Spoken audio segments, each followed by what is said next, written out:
Ça, c'est ma penderie. 11 chemises en jean, 9 à motifs, 15 vestes de toutes les couleurs, 8 robes noires. Bon, je vais m'arrêter là, car ça commence à me faire peur. Alors, je ne suis pas la seule à avoir beaucoup d'habits.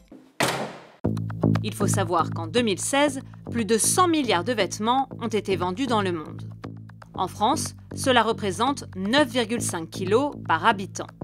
Et les consommateurs en achètent toujours plus. 60% de vêtements en plus qu'il y a 15 ans. Cette tendance a un nom, la fast fashion, c'est-à-dire une sorte de mode jetable qui se renouvelle en permanence.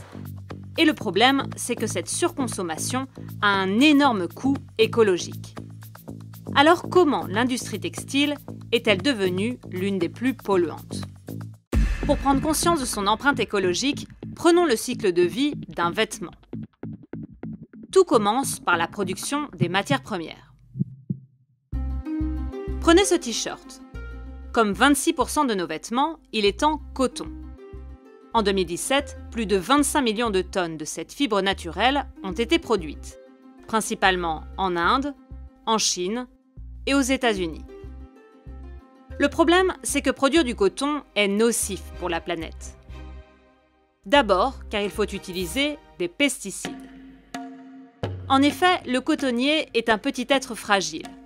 Pour qu'il grandisse correctement et surtout rapidement, les producteurs peuvent appliquer jusqu'à 20 traitements sur une même parcelle chaque année. Au total, un quart des pesticides utilisés dans le monde est dédié à la culture du coton. Il existe bien du coton biologique, mais il représente moins de 1% des surfaces mondiales et il est de moins en moins résistant aux parasites.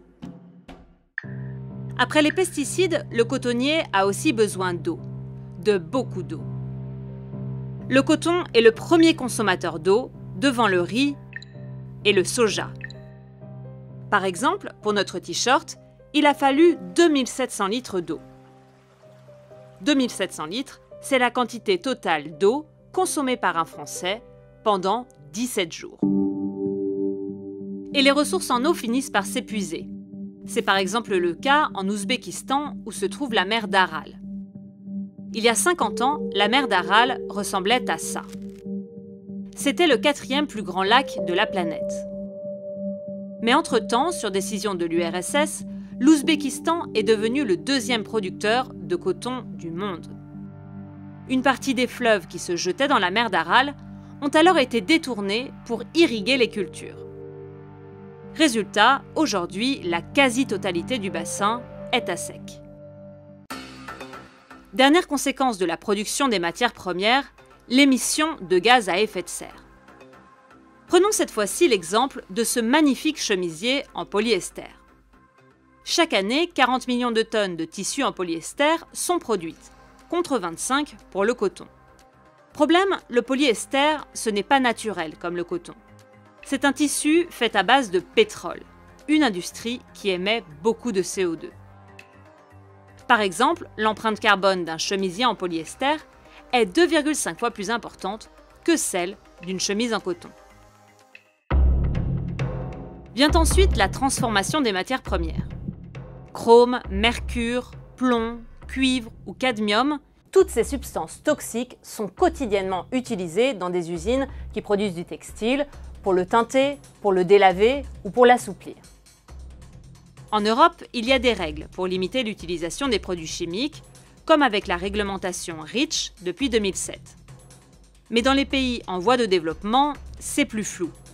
Les produits chimiques finissent donc souvent dans la nature à la sortie des usines. Et ces substances toxiques contaminent aussi les vêtements que nous portons. Exemple avec l'étoxylate de nonylphénol, qui peut être utilisé pour décaper ou teinter un textile, mais qui nuit à la fertilité et provoque des brûlures. En 2011, Greenpeace a analysé 78 échantillons de vêtements neufs. 52 présentaient des traces de cette substance, pourtant interdite depuis 2003. Parmi les marques concernées, Adidas, Nike, Uniqlo, Lacoste ou Converse. Et puis, ce qui pollue aussi, c'est le transport. Car les vêtements que nous portons voyagent beaucoup. Prenez ce jean. Le coton a pu être produit en Ouzbékistan, le pantalon filé en Inde, puis il a été teint au Maroc, et enfin, il a été vendu en France. Entre le champ et la boutique, il peut avoir parcouru jusqu'à 65 000 km, soit 1,5 fois le tour de la Terre. En France, par exemple, 50% des vêtements vendus sont importés, principalement de Chine.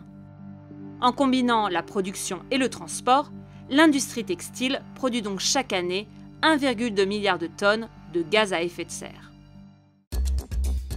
Et même une fois produits et achetés, les vêtements polluent, et notamment quand on les lave. Reprenons notre magnifique chemisier en polyester. Lorsqu'on le passe à la machine, des microfibres se détachent. Problème, ces microfibres sont tellement petites qu'elles ne sont pas filtrées par les stations d'épuration. Chaque année, ce sont donc 500 000 tonnes de microplastiques qui finissent leur course dans les océans, soit l'équivalent de beaucoup de bouteilles en plastique. Et comme les microfibres ne sont pas biodégradables, elles sont mangées par les poissons, qui finiront dans nos assiettes. Enfin, une fois portés, que deviennent nos vêtements? Eh bien, cette fast fashion a pour conséquence de beaucoup jeter. En Europe, cela représente près de 4 millions de tonnes de déchets par an. Alors, 20% des vêtements sont recyclés. En 2017, sur les 184 000 tonnes triées en France, les 2 tiers ont été réutilisés pour être reportés et l'autre tiers a été recyclé pour produire d'autres choses comme des chiffons ou de l'isolant. Mais le recyclage n'est pas encore la norme.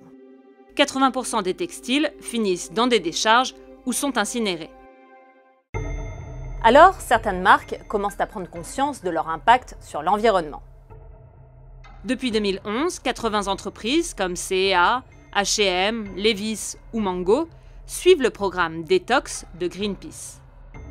7 ans plus tard, les progrès sont concrets. Sur les pesticides, par exemple, les 3/4 des marques ont déclaré avoir complètement éliminé les substances chimiques de leurs vêtements. Mais le problème, c'est que ces entreprises ne représentent que 12,5% du marché du textile. En tant qu'acheteur, on peut faire mieux. D'abord, réfléchissons avant d'acheter. A-t-on vraiment besoin de ce nouveau jean ou de cette nouvelle robe?